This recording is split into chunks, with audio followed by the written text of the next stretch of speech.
बुलंदी देर तक किस शख्स के हिस्से में रहती है, बुलंदी देर तक किस शख्स के हिस्से में रहती है। बहुत ऊंची इमारत सदा खतरे में रहती है, बहुत ऊंची इमारत सदा खतरे में। इमारत जितनी ऊंची होगी उतना खतरा बढ़ेगा, जितना नाम कमाओगे उतना खतरा बढ़ेगा, जितना यश कमाओगे उतना खतरा बनेगा, जितने चर्चित होगे उतने खतरे पैदा होंगे। ध्यान रखिए, सोचना है आपको, ज्यादा मत अकड़ो, अकड़ने वाले बहुत जल्दी नीचे आते हैं। ध्यान चल रहा है ना अभी, कितने सारे राम जा रहे हैं लाइन से जेल में, धनाधन लाइन लग रही। ये कौन है? अकड़ के जीने वाले लोग हैं, थोड़ी सी उपलब्धियों पे अकड़ गए, अपने आप को ना जाने क्या समझने लगे। क्या है तुम्हारे पास? बताइए, किस बात पे अकड़ते हो, किस पे छाती चौड़ी करते हो? क्या कमाया तुमने? कुछ नहीं कमाया है। ध्यान रखना, जब ज्यादा अकड़ पैदा हो ना तो टाटा बिरला और रिलायंस को देख लेना, उनके आगे अपनी कोई भी औकात नहीं हुआ कर। चक्रवर्ती को देख लेना, चक्रवर्ती का वैभव, चक्रवर्ती की संपदा, आप कुछ भी नहीं है उनके आगे। ध्यान रखना, चंद रुपए मिट्टी के ठीकरे क्या बटोर लिए, आदमी अकड़ के चलने लगा। एक कार क्या खरीद ली महंगी सी, ऐसे चलते हो कि रामनाथ कोविंद के बाप तुम ही पैदा हो गए इस धरती पर। ध्यान रखिए, मानने पर सोचना है आपको, विचार करना है। क्या है तुम्हारे पास? चक्रवर्ती के पास कितना राज्य था, कितना राजा होता? चक्रवर्ती की संपदा कितनी होती है?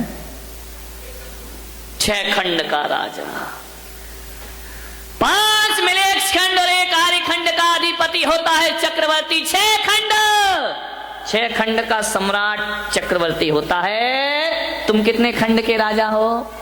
बोलो कितने खंड के? खंड खंड हुए जा रहे हो। ध्यान रखना, तुम्हारा तो 6 खंड का मकान भी नहीं है मेरे भाई, वो तो 6 खंड का राजा होता है। वही ले दे के 2 खंड का मकान होगा, और वो भी बरसात में टप टप टप टप करता, उसमें अकड़ रहे भाई। चक्रवर्ती की 96,000। कितनी कितनी? कौन बोला काश हम बन जाते चक्रवर्ती? ये बच्चों को शांत करो जरा, शोर मचा रहे। देखो जरा किसके हैं भगवान जाने, ऐसे छोड़ देते हैं जैसे कोई किराए के बच्चे हो। चक्रवर्ती की 96,000 रानियां, अपनी कितनी है बोलो अतुल भाई?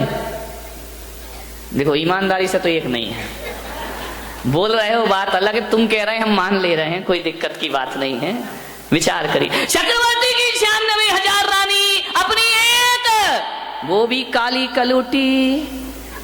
ध्यान रखना, एक पे ही अकड़े जा रहे हो। चक्रवर्ती के अश्वशाला में, गजशाला में 84 लाख हाथी। कितने हाथी? कितने हाथी? 84 लाख हाथी। बारामती के चक्रवर्तियों, कितने हाथी तुम्हारे यहां? बोलो, शांति सेठ नहीं आए क्या? कितने हाथी? जवाहर सेठ गायब है, राजा सेठ कितने हाथी अपने यहां घर में? एक भी हाथी नहीं। चलो यार, हाथी तो बहुत बड़ी बात है। चक्रवर्ती की अश्वशाला में 18 करोड़ घोड़े। कितने घोड़े? अपने यहां कितने? एक आध घोड़ा। 18 करोड़ घोड़े, 84 लाख हाथी। ध्यान रखना, और 18 करोड़ घोड़े। चलो घोड़ा भी बहुत बड़ी बात हो गई मेरे भाई। बारामती वालों, जरा इतना बताओ, तुम्हारे घर में एक आध गधा तो होगा? गधा भी नहीं है। ना तुम्हारे घर में हाथी है, ना तुम्हारे घर में घोड़ा है, ना तुम्हारे घर में गधा, एक आध गधा। इधर मत देखो, महिलाएं इतनी होशियार है, गधे का नाम हाथी बोले इधर देख लो। विचार करिए, 84 लाख हाथी, 18 करोड़ घोड़े। तुम्हारे घर में एक गधा भी नहीं है मेरे भाई, गधा रखने की हैसियत नहीं है तुम्हारी, और अकड़ इतनी है कि शायद चक्रवर्ती के बाप से भी ज्यादा अपने आप को समझ। क्या औकात है चक्रवर्ती के? चपरासी की भी हैसियत अपनी। मालूम है चक्रवर्ती भरत के घर में 365 रसोई है। खाना बनाने वाले कितने थे? 365। तुम्हारे घर में काम वाली कितनी है? एक है वो भी उसकी 2 महीने से तनख्वाह नहीं थी, वो भागने के चक्कर में। ध्यान रखिए, विचार करिए, 365 रसोइये। वो कहते हैं कि चक्रवर्ती अपनी जिंदगी में एक बार जिस थाली में भोजन कर ले, दोबारा वो थाली उसकी टेबल पर नहीं आती है। ध्यान रखना, सोने चांदी के बर्तनों में भोजन करने वाला चक्रवर्ती मान्यवर, कुछ नहीं है अपने पास, अकड़ अकड़ के मत घूमो। क्या हैसियत है हमारी, क्या औकात है हमारी? जब अहंकार आए, मान कसाए आए, तो चक्रवर्ती को याद करना, सारा मान मिट्टी में मिल जाएगा मेरे भाई, और मार्दव धर्म तुम्हारे जीवन में प्रारंभ हो जाएगा। आज उत्तम मार्दव धर्म है, होना चाहिए, बहुत होगा तुम्हारे पास, मैं विरोध नहीं करूंगा, लेकिन जो भी है उस पे अकड़िए मत, झुक कर मिलिए, हाथ जोड़कर मिलिए, व्यवहार अच्छा रखिए, विनम्रता से मिलिए। एक बात याद रखना, तुम महंगी कार में बैठकर जैन भवन तो आ सकते हो, महावीर भवन, लेकिन एक बात याद रखना, अहंकार की कार में बैठकर मोक्ष की यात्रा नहीं हुआ करती है। मोक्ष की यात्रा यदि करना है तो अहंकार की कार से उतरना पड़ेगा।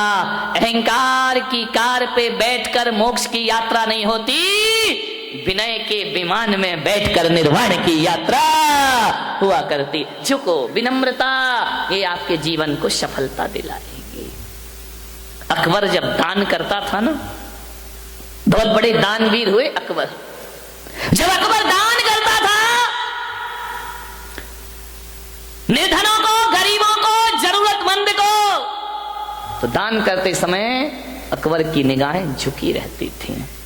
लोगों ने कहा कि सम्राट, बादशाह, आप सारी दुनिया को दान देते हैं, आपको तो बड़ा सिर उठा के दान देना चाहिए। अकबर ने कहा कि नहीं, मैं सिर झुका के देता हूं। बोले क्यों? बोले मैं देता ही क्या हूं? बोले आपके दर पे जो आता है आप उसे जरूर दिया करते हैं। अकबर ने कहा मैं कुछ नहीं दिया करता हूं, ना मेरी औकात है कि मैं कुछ दे सकूं। अकबर ने कहा कि मैं कुछ नहीं देता। तो बोले आपकी निगाहें नीचे क्यों होती है? बस बोले मैं अंदर इतना ही चिंतन चलते रहता है कि ये जो मैं दे रहा हूं ये मेरा नहीं है, देने वाला तो ऊपर वाला होता है। अरे ये मेरी किस्मत है कि उसने मेरे हाथों को स्वीकार किया और लोगों को देना मैंने प्रारंभ किया। देनहार कोई और है, भेजत है दिन रैन, देनहार कोई और है, भेजत है दिन रैन। लोग भरम में रो करे याते नीचे। लोग कहते कि हम दे रहे हैं, आपने बोलियां ले ली, पैसा दे दिया, दान कर, ये आपने नहीं किया। ध्यान रखना, पैसे तो बेश्या के पास भी होते हैं मेरे भाई, लेकिन उस बेश्या के पैसों की कोई कीमत नहीं हुआ करती है। पैसा आपके पास भी है, पैसे वाला वो नहीं होता है जो पैसा जोड़ जोड़ के रखता है। पैसे वाला वो होता है जो दोनों हाथ लुटाने की ताकत रखा करता है। ध्यान रखिए, अकबर ने कहा कि मैं कुछ नहीं दे रहा हूं, ऊपर वाला दे रहा है। ध्यान रखना, आप दान नहीं कर रहे हैं, थोड़ा सा दान करके मेरा नाम नहीं लिखा, मेरा नाम नहीं आया, मेरा फोटो नहीं छपा, धरते मान महाविश्वरूप करही नीच गति जगत में। ध्यान रखिए, कुछ नहीं, जब भी दान देने का भाव जगे अकड़ना मत। हमने इतना दिया और हमें पूछे ही नहीं, हमें माला ही नहीं पहनाई, हमारा नाम ही नहीं लिया, हमने इतना काम किया, हमें कुछ सम्मान ही नहीं मिला। मान महाविश्वरूप करही नीच गति। ध्यान रखना, यदि संतों का कोई काम कर दिया तो कोई एहसान नहीं कर दिया है, एहसान तो संतों ने तुम पर कर दिया जो तुम जैसों से सेवा स्वीकार कर ली। ध्यान रखना, आपके ऊपर संत का एहसान है, आपने संत पे कोई एहसान नहीं किया। ध्यान रखना, अकबर ने कहा एहसान तो ऊपर वाले का है जिसने मुझे इस योग्य बना दिया। ध्यान रखिए, देनहार कोई और है, भेजत है दिन में। लोग भरम में रो करे याते नीचे नैन। मेरे भाई, मार्दव धर्म कहता है किसी का परोपकार करो तो इस हाथ से करो और उस हाथ को पता नहीं चलना चाहिए। ध्यान रखना, खबर ही नहीं होना चाहिए, वह मार्दव धर्म। 1000 रुपए का, 500 रुपए का पंखा क्या दे देते हो, हर पंखुड़ी पे नाम, फलाने सेठ की स्मृति में, उनके पुत्र, उनके पौत्र, कमाल हो गया। एक पंखे में मैंने देखा इतने नाम लिखे, इतने नाम लिखे। वो तो गनीमत थी कि पंखा 3 पंखुड़ी का था, 4 का होता तो और पुरखों के नाम भी उसमें आ जाते। अब विचार करी, नाम लिख देते, मेरा नाम मान महाविश्वरूप करही नीच गति। अब बता, ये पंखे पे नाम लिखा देते हो, 1500 रुपए का पंखा, उस पे नाम लिखा दिया आपने। अब बताओ, नाम लिखाने के बाद पंखा तो ऊपर उल्टा लटकेगा। अब जैसे जैसे वो घूमेगा वैसे वैसे तेरे जन्म मरण का चक्कर घूमते। क्या रख, आजकल नाम लिखने की बड़ी परंपरा हो गई है, हैं? बताओ विठल भाई, नाम भी ऐसा लिखते हैं सफेद मार्बल पे काले अक्षरों से। मैंने कहा यार दान दिया है तो काले अक्षर से काहे को नाम लिखा है? अरे बोले नाम लिखवा के इसने सब अपना सफेद को काला। एक जगह तो मैंने देखा, एक तीर्थ पर मैं गया, हर सीढ़ी पर नाम, एक सीढ़ी पे नाम लिखा हुआ है। अब मैंने कहा क्या दशा हो रही है तेरे? अरे 1500 2000 रुपए दे दिए होंगे, हर सीढ़ी पे नाम लिखा है। अब जितने लोग जाएंगे जूते भरी लात तेरे ऊपर रखेंगे, पैरों से कुचलते जाएंगे। अपने नाम की ये दुर्दशा कर ली। ध्यान रखिए मेरे भाई, एक बात याद रखना। एक भक्त मेरे पास आया, बोले महाराज आपके नाम का पेन बनवा दूं। मैंने कहा क्या करेगा? बोले फोटो लगी रहेगी, लोग लगाएंगे। एक बोला आपकी फोटो बटवा देता हूँ, एक बोला महाराज आपके नाम का ये बनवा देता हूँ। अब आ जाते हैं चेले, क्या करें? मैंने कहा कोई बात नहीं। मैंने कहा क्यों लगवाना चाहता है? बोले मैं अपने गुरु का प्रचार करना चाहता हूँ, मैं अपने गुरु का नाम करना चाहता हूँ, मैं महावीर का प्रचार करना चाहता हूँ। मैंने कहा एक बात ध्यान रख, मेरे नाम के ना पेन बनवाओ। लेकिन लोग मानते नहीं है, लेके चले जाते हैं। मैंने कहा ना मेरे नाम के पेन बनवाओ। ध्यान रखिए, मैं पुलक सागर कहता हूं, यदि तुम मुझे सच्चा गुरु मानते हो तो पेन बना के मुझे जेब में मत डालो मेरे भाई। ध्यान रखना, अपनी जेब में बंद करने के लिए गुरु बनाया है क्या? मैंने कहा एक बात ध्यान रख, अरे दीवारों पे तस्वीर लगाए वो सच्चा भक्त नहीं होता, दिलों में तस्वीर बसा ले वो सच्चा भक्त हुआ करता है, जो दिलों में बसा के रखता है। ध्यान रखें, धड़कनों में बसा के रखता है। इनमें क्या होगा? फोटो पेन में कुछ नहीं होता है, सब बेकार की चीज। मानिए, मान महाविश्वरूप करहि नीच गति जगत में। अहंकार से बचो, अहंकार बड़ा मीठा है। एक शराब वो होती है जो मुंह से पी जाती है, और एक शराब वो होती है जो कान से पी जाती है। ध्यान रखना, मुंह से पी शराब तो चढ़ के रात सुबह उतर जाती है, लेकिन जो शराब कानों से पी जाती है उसका नशा जिंदगी भर भी उतरने वाला नहीं है। कान से प्रशंसा, अहंकार, प्रशंसा ऐसी शराब है जो कानों से पी जाती है। ध्यान रखना, ज्यादा प्रशंसा के भूखे मत बनो कि मुझे प्रशंसा नहीं मिली, मुझे प्रशंसा नहीं मिली। अरे गुलाब को कोई गुलाब ना कहे तो क्या उसकी खुशबू में कोई फर्क पड़ा करता है? ध्यान रखिए, जरूरी थोड़ी है कि गुलाब को गुलाब कहो तभी वो महकेगा, जरूरी थोड़ी है हीरा को हीरा कहो तभी उसकी चमक दिखाई देगी। अरे गुलाब को गुलाब ना कहो तो भी महकता है, और हीरे को हीरा ना कहो तो भी हीरा चमकता है। ध्यान, किस प्रशंसा की बात करते हैं? प्रशंसा का भूखा आदमी, प्रशंसा के 2 शब्द, सबसे ज्यादा प्रशंसा की भूखी ये महिलाएं, नहीं यहाँ वाली नहीं, बंबई वाली, तुम्हारी तो मैं आगे जाके करूंगा।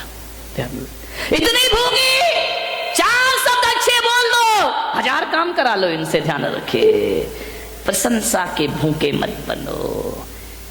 ध्यान रखना, बड़े बड़ाई ना करें, बड़े ना बोलें बोल, और हीरा मुख से ना कहे कि लाख हमारा मोल। अपनी कीमत हीरा थोड़ी बताता है, पब्लिक बताती है कि हीरे की कीमत क्या होगा करती। खुद की प्रशंसा खुद ही करते रहो, करते रहो, करते रहो। मान महाविश्वरूप करहि नीच गति जगत में। खुद की प्रशंसा में। एक बार क्या हुआ, यमराज धरती पर आए और यमराज ने कहा अपने यमदूतों से कि जाओ, उस मूर्तिकार का समय हो गया, उसे लेकर के आइए। यमदूत आए, मूर्तिकार बड़ा होशियार था, बड़ा बुद्धिमान था, ऐसी मूर्तियां बनाता था, ऐसी मूर्ति कि मूर्ति को देख के आप कह नहीं सकते थे कि असली है या नकली है। एक बार उस मूर्तिकार ने सोचा कि यार दुनिया से मुझे भी जाना पड़ेगा, एक दिन नंबर आएगा।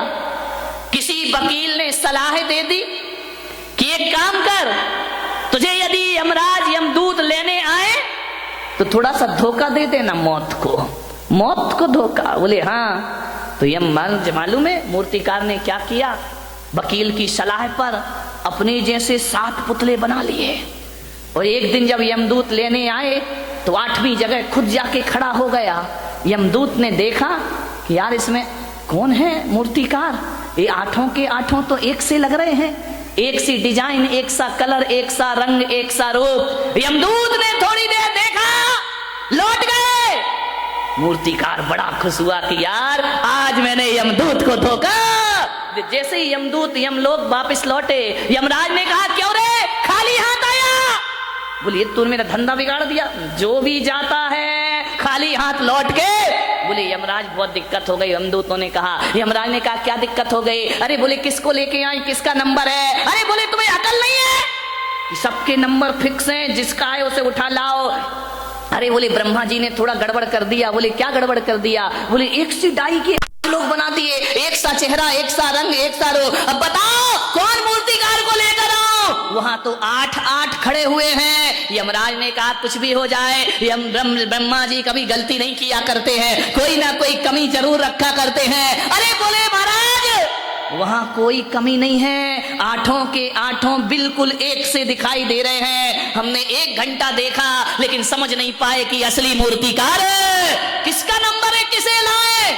यमराज ने कहा इधर आओ, इधर आओ, इधर आओ, एक मंत्र देता हूं। बोले मंत्र? बोले हाँ, एक मंत्र देता हूं, उन 8 के सामने एक मंत्र पढ़ना, जो असली होगा बाहर निकल आएगा, ज्यादा समय नहीं लगेगा।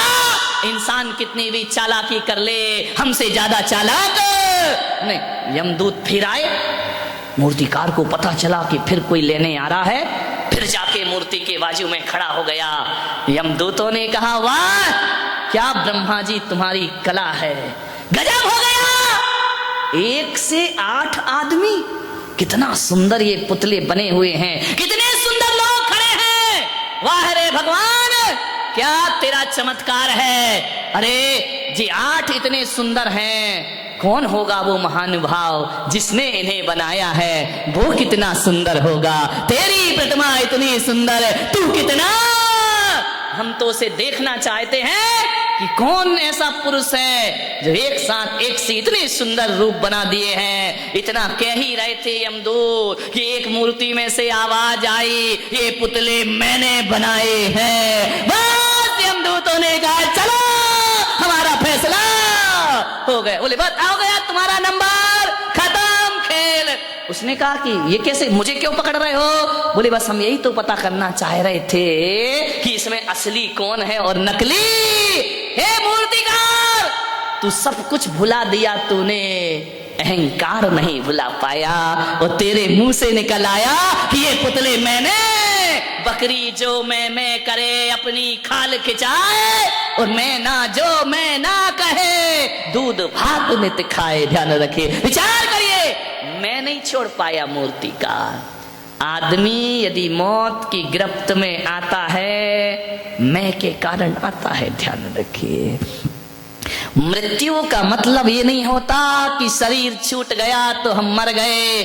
मैं तो कहता हूं जिस आदमी की यश कीर्ति जिस क्षण मर जाती है, जीते जी आदमी धरती से मर जाया करता है। जिस समय आपकी प्रतिष्ठा मर गई, जिस समय आपकी इज्जत मर गई, जिस समय आपकी सम्मान मर गया, वह मृत्यु दंड से कम नहीं हुआ करता है। ध्यान रखिए, मौत वो नहीं कि यमराज उठाकर ले जाएं। जिस समय हमारी ख्याति मर जाती है, समझना आदमी उसी क्षण मृत्यु को प्राप्त, फिर तो वो जीना नहीं है, वो तो जिंदगी को ढोना हुआ करता है। ध्यान रखिए मान्यवर, आपसे मेरा निवेदन है, अहंकार से बचने का प्रयास करिए। कुछ बच्चे खेल रहे थे, मैं छत पे खड़ा था, कुछ बच्चे खेल रहे थे, फुटबॉल खेल रहे थे। फुटबॉल में क्या होता है आपको मालूम है? एक लात इधर से पड़ती है, एक लात उधर से पड़ती है। जहां जाती है फुटबॉल, वहां क्या होता है? उसे लात पड़ती, जहां जाए वहीं किक मारी जाती है, कोई भी हाथ से नहीं उठाता है। जहां गई वही लात पड़ी। फुटबॉल ने मुझसे कहा, महाराज मेरी जिंदगी कैसी जिंदगी है, जहां जाओ वहीं लात पड़ती है। बच्चों के पास जाओ एक किक लगा देता है, बड़ों के पास जाओ वो लात मार देते हैं, ऊपर उछलती है फिर लात मारी जाती है। फुटबॉल जहां जाएगी वहां लात खाएगी। फुटबॉल ने कहा, मुझे बचाओ महाराज, मैं ऐसी जिंदगी कैसे जीऊंगी, बताइए मुझे लात क्यों मारी जाती है। फुटबॉल खेलिए कभी जयकुमार से, खेलिए ना, वॉलीबॉल नहीं फुटबॉल, जो पैरों से पिटती है, पैरों से पिटाई होती है उसकी, जमीन पे पटका जाता है, जहां जाओ वहां मारी जाती है। फुटबॉल बोली, महाराज मैं इतनी पिटती क्यों हूं, जो देखो वो मुझे एक लात मार देता है, यदि यहां रखी हो बच्चा भी निकले तो एक लात मारेगा उसे, इतनी पिटती है वो फुटबॉल। बोले कोई उपाय बताओ कि लोग मुझे लात ना मारे। मैंने कहा मेरे पास एक उपाय है। बोले क्या उपाय है। मैंने कहा तुझे लात इसलिए मारी जाती है कि तेरे अंदर अहंकार की हवा भर दी जाती है, और जिसके अंदर हवा होती है वो हर जगह लात खाती। मैंने कहा एक काम कर। बोले क्या। मैंने कहा हवा निकाल दे। फुटबॉल ने कहा हवा निकाल दो। मैंने कहा हाँ, यदि हवा निकाल देगी कोई भी तुझे लात मारने को तैयार है। जब तक हवा भरी है तब तक ही लात पड़ेगी, हवा निकली है इंसान। बात फुटबॉल की नहीं, बात तो हमारी जिंदगी की है। जब तक अहंकार की हवा भरी है, घर में भी लात पड़ेगी, समाज में भी लात पड़ेगी। जहां चला जाएगा अहंकारी व्यक्ति, वहां उसे लात पड़ने के अलावा कुछ होने वाला। लोग कहते मेरा अपमान हो गया। धत तेरे की, सम्मान की हवा भरेगा तो अपमान तो होगा ही होगा, ध्यान रखिए। अरे सम्मान की हवा निकाल दे, अपमान होना अपने आप बंद। बताओ जिस फुटबॉल की हवा निकल गई उसे कोई लात मारता है। बोलिए लात मारते हैं क्या। जिसे लात पड़ रही थी जब हवा भरी थी, हवा निकल जाए तो लोग लात से नहीं, उस निकली हुई हवा की फुटबॉल को आदमी हाथ में उठा लिया करता है। ध्यान रखिए, जो व्यक्ति अहंकार छोड़ देता है, इंसान तो क्या भगवान उसे हाथों पे उठा लिया करते हैं। आज मारदो धर्म है, मारदो धर्म यही कह रहा है अकड़ो मत।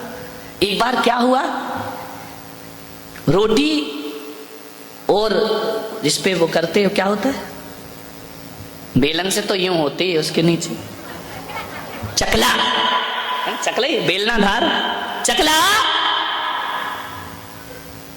समझ गए। चकला बेलन, बेलन तो ज्यादा समझते होंगे, उपयोग जल्दी होता है।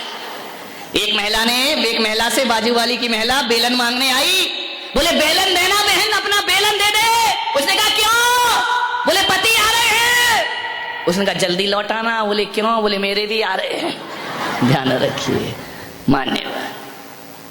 रोटी बेली जा रही है, बेलन और चकले पर छोटी सी होती है, उसको जब मालूम है ना कि अब रोटी मंगाऊं यहीं पे, उसको जब बेलन गोल गोल बेलता है तो रोटी बड़ी हो जाती है। और जैसे ही रोटी बड़ी हुई, रोटी ने कहा है चकले भाई, ओ चकले टकले, ओ बेलन। बोले क्या। बोले मुझे दे। तू उतना का उतना ही है, मैं कितनी बड़ी हो गई, तेरे हाथों में खेली इतनी बड़ी हो गई, चकले के बराबर हो गई। कितनी बड़ी हो गई मैं बहुत बड़ी हो गई। बेलन ने कहा तो बड़ी हो गई तो इतनी अकड़ काहे को रही है, बड़ी तो हमारी वजह से हुई। अरे बोले वजह कुछ भी हो, मैं दुनिया में सबसे बड़ी हो गई। बेलन ने कहा ए रोटी ज्यादा मत अकड़, ये जो तू बड़ी बनी है ना, इसकी कीमत चुकाना पड़ेगी। बोले क्या कीमत चुकाना पड़ेगी। बोले देख अब जैसे ही बड़ी हुई है, ये महिला तुझे हाथों में लेगी और लेने के बाद गरम गरम तवे पर डाल देगी। अरे बोले डाल देगी तो मजा आ जाएगा। बोले क्या मजा आएगा। बोले मैं फूल के और बड़ी हो जाऊंगी। अब उसमें गैस भरेगी, सिकेगी और ऐसा मुंह फूल गया जैसे महिलाओं का फूल जाता है, रोटी फूल गई। बोले ज्यादा मत अकड़, तेरी जैसी कई रोटियां मैंने देखी, असंख्यात रोटी मेरे जीवन में आई। बोले क्या हुआ। बोले जब तू बड़ी बनती है तुझे तवे पे डाला जाता है, तू और अहंकार में फूलती है, और जब अहंकार फूलता है तो तुझे मालूम है क्या होता है। बोले नहीं मालूम क्या होगा। बोले मालूम कर ले, होगा ये तेरे टुकड़े टुकड़े करके थाली में परोस दिया जाएगा। ज्यादा अकड़ेगी तो टुकड़े टुकड़े हो जाए, तेरे टुकड़े और यदि किसी बूढ़े की थाली में चली गई तो टुकड़े ही नहीं होंगे, तुझे दाल में मसल भी दिया जाएगा। ध्यान रखिए, रोटी तेरे जैसी 1000 रोटियां मैंने बड़ी होते और टूटते हुए देखी हैं, लेकिन एक बात रख, मैं चकला अहंकार नहीं करता, ना मैं बड़ा होता ना मैं छोटा होता हूं, मैं जैसा हूं वैसा ही रहता। चकले की तरह जिंदगी बनाना है या रोटी की तरह? ध्यान रखना, रोटी तो फूल जाती है, फूलती है, जो अकड़ता है उसे यमराज बहुत जल्दी पकड़ता है। ध्यान रख, बहुत जल्दी पकड़े जाओगे। मान्यवर, उत्तम मार्दव धर्म है। समय हो गया, 10 बज गए। आपसे यही निवेदन करूंगा, अहंकार को छोड़िए। कंचन तजना सहज है, सहज त्रिया का ने मान बड़ाई ईर्षा दुर्लभ तजनाए। धन छोड़ना आसान है, स्त्रियों का त्याग करना आसान है, कपड़े छोड़ना आसान है। ध्यान रखना, बड़े बड़े साधु संत भी सब कुछ छोड़ देते हैं, अहंकार नहीं छोड़ पाते हैं। ध्यान रखना, मान बड़ाई ईर्षा दुर्लभ तजना, सबसे दुर्लभ है अहंकार को छोड़ना। ध्यान रखिए, महावीर भगवान कहते हैं कि तन की तपस्या तपस्या नहीं होती, तपस्या तो मन से होना चाहिए। शरीर के कपड़े उतार के फेंकना कोई बहुत कठिन काम नहीं है, केस का लॉन्च भी करना बहुत कठिन काम नहीं है, एक समय भोजन करना कोई कठिन काम नहीं है, उपवास करना कोई कठिन काम नहीं है, पद विहार करना कोई कठिन काम नहीं है। अरे सबसे कठिन काम यदि कोई है तो अहंकार और ईर्षा को छोड़ना सबसे कठिन काम हुआ करता है। बड़े बड़े साधु संत भी अहम और वहम को नहीं छोड़ पाते हैं। ध्यान रखिए। मान्यवर।